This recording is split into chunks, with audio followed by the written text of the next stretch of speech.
사도신경으로 신앙 고백하시겠습니다. 전능하사 천지를 만드신 하나님 아버지를 내가 믿사오며 그 외아들 우리 주 예수 그리스도를 믿사오니 이는 성령으로 잉태하사 동정녀 마리아에게 나시고 본디오 빌라도에게 고난을 받으사 십자가에 못 박혀 죽으시고 장사한 지 사흘 만에 죽은 자 가운데서 다시 살아나시며 하늘에 오르사 전능하신 하나님 우편에 앉아 계시다가 저리로서 산자와 죽은 자를 심판하러 오시리라. 성령을 믿사오며 거룩한 공예와 성도가 서로 교통하는 것과 죄를 사하여 주시는 것과 몸이 다시 사는 것과 영원히 사는 것을 믿사옵나이다. 아멘.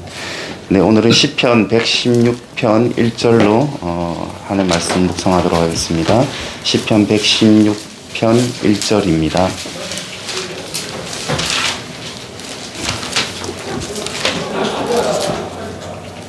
네, 다 같이 함께 봉독하도록 하겠습니다. 여호와께서 내 음성과 내 간구를 들으심으로 내가 그를 사랑하는도다. 아멘. 예, 오늘 가정예배 말씀은요, 부모와 자식 간의 갈등이 있을 때 또 묵상을 위해서 주신 말씀입니다. 제목은요, 이것 3번이면 자녀들이 부모를 존경하기 시작합니다. 이것 3번이면 자녀들이 부모를 존경하기 시작합니다. 라는 제목으로 하나님의 말씀 함께 하도록 하겠습니다. 지난주 어느 집사님이 청소년인 자녀에게 손찌검을 했다고 몹시 괴로워하셨습니다. 그래서 지금 마음은 어떠십니까? 하고 여쭤봤습니다. 네, 괴롭다고 대답을 하십니다. 왜 괴로우신지 다시 한번 여쭤봤습니다. 엄마로서 참지 못한 게 괴롭다고 대답을 하셨습니다. 또 어떤 마음이냐라고 일부러 여쭤봤습니다. 그럴 수밖에 없었던 상황이 속이 상한다라고 합니다. 또 물어봅니다. 어릴 때부터 잘 양육하지 못함이 미안하다고 대답합니다. 제가 계속 물어봤습니다. 계속 대답합니다. 다시는 그런 일이 없을 것이다. 아무리 화가 나도 참겠다. 다시는 다른 아이들과 비교하지 않겠다. 모두가 내 잘못이다. 등등. 그런데 혹시 발견하셨는지 모르겠습니다. 모두가 부모 마음에 대한 이야기였습니다. 그 많은 대답 속에 아이가 겪게 될 마음에 대한 이야기는 하나도 있지 않다라는 것입니다. 아이를 위한 이야기였지만 정작 아이 마음에 대한 이야기는 없었습니다. 부모가 가장 잘못하고 있는 것 중 하나가 바로 정작 아이들의 마음에 대해서 알려고 하지 않는다라는 것입니다. 아이들의 잘못을 교정하기 이전에 아이의 마음은 어땠을까를 생각하지 못합니다. 답답하고 한심하다. 야, 그러다가 인생 종친다. 부모의 마음을 이렇게 몰라주냐? 이 모든 게 다 너를 위한 것이다. 라는 말의 대부분은 결국 부모 마음의 이유 때문입니다. 그러나 자녀들은 부모가 가지는 조바심이나 불안보다 사실은 훨씬 더 많은 불안과 좌절과 상처를 경험합니다. 왜냐고요? 아이들도 사람이니까요. 아이들에게도 자기 일입니다. 아이들도 충분히 자신에 대해서 누구보다 민감하고 자의식이 강합니다. 어떨 때는 부모보다 10배, 20배 훨씬 더 많이 자신에 대해서 고민하고 불안해하고 두려워하고 또 좌절하고 포기하고 불신합니다. 그럼 어떻게 함이 좋을까요? 사실은 방법의 문제가 아닌 듯합니다. 어떤 방법이든 상관없습니다.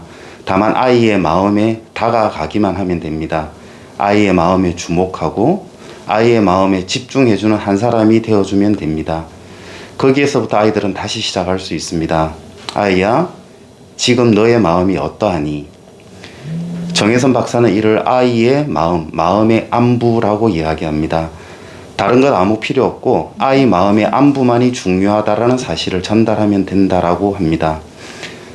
이것이 없으면 그 모든 것이 다 비수고 아이에게는 표창이 됩니다. 어떤 가르침, 교훈, 시도, 방법보다 더 중요한 것은 아이의 마음을 알아주는 것입니다. 그 마음이 어떻든 간에 그 마음의 안부를 물어주는 것입니다.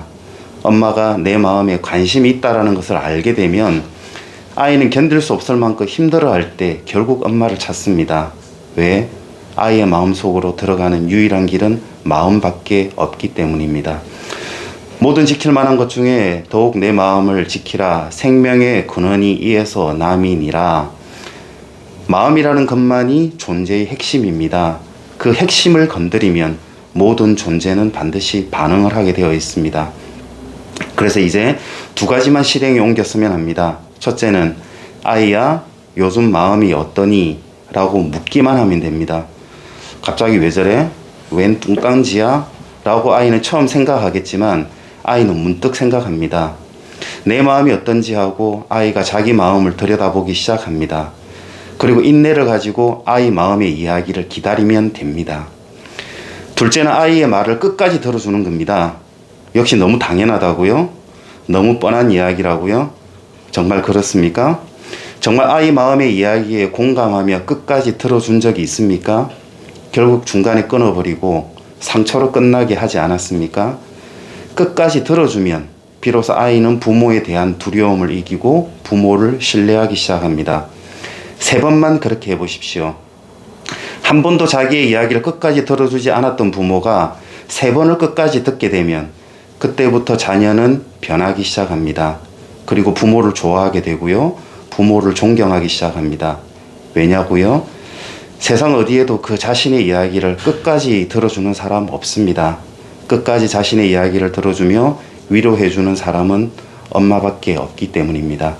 시편 116편 1절 여호와께서 내 음성과 내 간구를 들으심으로 내가 그를 사랑하는도다.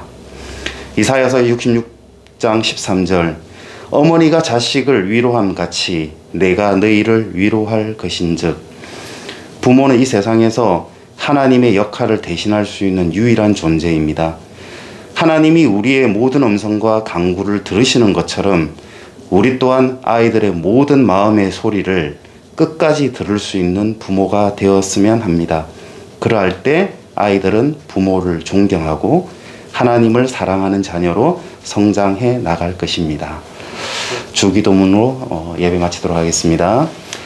하늘에 계신 우리 아버지여, 이름이 거룩히 여김을 받으시오며 나라의 임하옵시며 뜻이 하늘에서 이룬 같이 땅에서도 이루어지이다. 오늘날 우리에게 일용할 양식을 주옵시고 우리가 우리에게 죄 지은 자를 사하여 준 것 같이 우리의 죄를 사하여 주옵시고 우리를 시험에 들지 말게 하옵시고 다만 악에서 구하옵소서. 대개 나라와 근세와 영광이 아버지께 영원히 싸움나이다. 아멘. 감사합니다.